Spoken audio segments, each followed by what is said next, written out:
Merci Madame la Présidente, cher Dominique, Monsieur le Préfet, mes chers collègues. Je tenais d'abord évidemment au nom de mon groupe à apporter mes félicitations républicaines à tous les élus de cet hémicycle, majorité comme opposition. En démocratie, chaque élection est une forme de renouveau. Chaque scrutin, chaque expression de la voix populaire est en quelque sorte une réinterrogation de ce que nous sommes, de nos identités, de nos valeurs. Et à cette aune, c'est peu dire qu'on pouvait craindre le pire avec cette élection municipale. Une partie de nos médias et de nos réseaux sociaux sont à la main de milliardaires dont l'agenda réactionnaire est connu et affiché. Sondage après sondage, l'extrême droite progresse et promettait de s'emparer de 100, que dis-je, de 1000 villes en France à l'occasion de ces municipales. Et depuis des années, le président de la République lui-même s'était mis en tête de tout faire pour conquérir Paris, même par procuration après le naufrage de son camp en 2020, en nommant ministre Madame Dati et en changeant, à quelques mois de l'échéance électorale, les règles de l'élection avec une nouvelle loi PLM. Face à cette alliance des ingénieurs des chaos, oui, on pouvait craindre le pire. Et pourtant, si chaque élection est une forme de renouveau, elle peut être aussi l'occasion pour tout un peuple de redire les valeurs qui sont les siennes. Et cette élection municipale parisienne aura été à bien des égards celle justement de la réaffirmation des valeurs de Paris. Face au danger d'une alliance qui refusait de dire son nom entre la droite et la droite extrême, les Parisiennes et les Parisiens ont opposé un refus catégorique et net. Ils et elles ont redit leur attachement aux valeurs de notre ville, de solidarité, d'accueil universel, de lutte contre toutes les haines, de protection des plus vulnérables et d'abord et avant tout de nos enfants, mais aussi d'honnêteté et de probité. Preuve, une nouvelle fois, que malgré la complaisance des médias, les Parisiennes et les Parisiens savent sanctionner, comme ils l'ont toujours fait dans leur histoire, la compromission sur les valeurs fondamentales. Finalement, ce que nous rappelle aussi cette élection, c'est que Paris sera toujours Paris. On peut dire que notre ville a été à la hauteur de son histoire qui de nombreuses fois a fait mentir les pronostics. On nous disait que l'heure n'était plus à l'écologie et pourtant, les Parisiens et les Parisiennes ont fait gagner un programme qui a mis en son cœur l'écologie populaire et les transformations de notre ville, dans la droite ligne de ce que nous avons réalisé avec Anne Hidalgo, dont l'action, j'en suis convaincu, restera dans les livres d'histoire.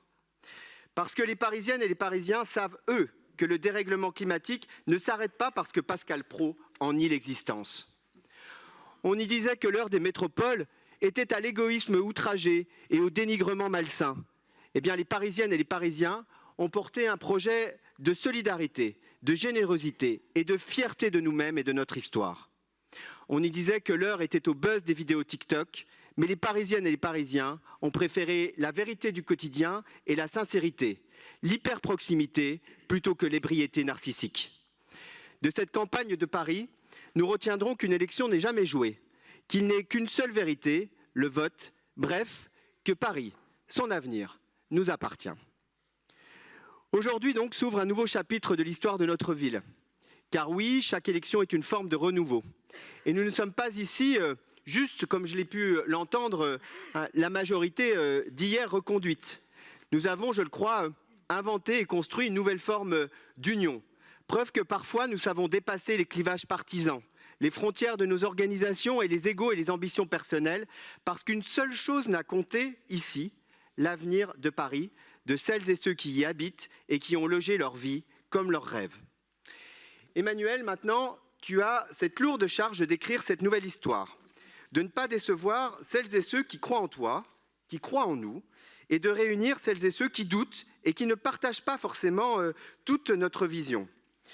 Je l'ai vu pendant la campagne et dans les années dans lesquelles nous avons cheminé ensemble dans la précédente majorité. J'ai confiance en ta capacité à mener cette tâche. J'ai confiance en ta capacité à porter le logement accessible, à défendre et à porter une réforme du périscolaire, à aller encore plus loin sur la transition écologique et sociale et la préparation de notre ville au réchauffement climatique. Et te dire d'ailleurs au passage que nous ne partageons pas ce mépris social pour les stagiaires. Beaucoup de grandes personnalités dans l'histoire de notre pays ont commencé par un stage.